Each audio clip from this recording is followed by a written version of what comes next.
Nabi sallallahu aleyhi ve sellem mevlidi mümkün bä deyip atır.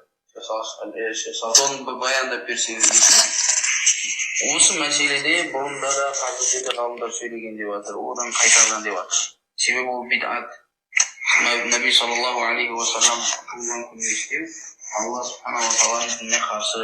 Сабап деу ол Құранда жоқ, хадисте жоқ, ешбір.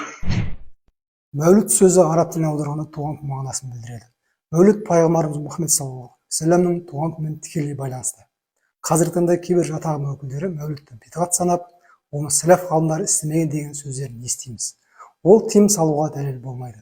Өйткені пайғамбарымыз Мұхаммед саллаллаху алейхи ва саллям мына бір хадисінде кімде-кім исламда суннату хасана, яғни жақсы жол бастаса, ол адамға сол істің сауабы және өзінен кейін сол істе амал еткен барлық адамдардың алатын сауабына сауап жазылады деп, жақсылыққа алып баратын істі сүннет деп атап өткен.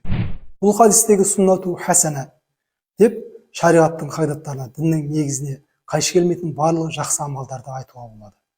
Оған мысал ретінде Омар радиаллаху анхудың дүйім жұртты бір имамның артына жинап тараух намазын оқытуы, Осман радиаллаху анхудың Құранды толық жинақтағаны және жұма намазына екінші азанды қосқаны дәлел. Енді мәулітті толық бір ай бойы тойлауға болады. Өйткені мәуліт шәріп жырында салауаттар, дұғалар оқылады және Алла елшісінің өмірбаяны, ахлақ әдебі жайында уаз насихаттар айтылады. Мәулітті атап өтуді Ибн Хаджар ас-Асқалани, Хафиз Суйути, Хафиз ас-Сахауи, Абдулла ибн әл-Хадж, Хафиз аш-Шамас сынды батыс пен шығыстың ғалымдары мақұлдаған. Сондықтан пайғамбарымыз Мұхаммед саллаллаху алейхи ва салламның мәулітін атап өту шариғатқа қайшы емес, керісінше мүстәхаб амал болып саналады.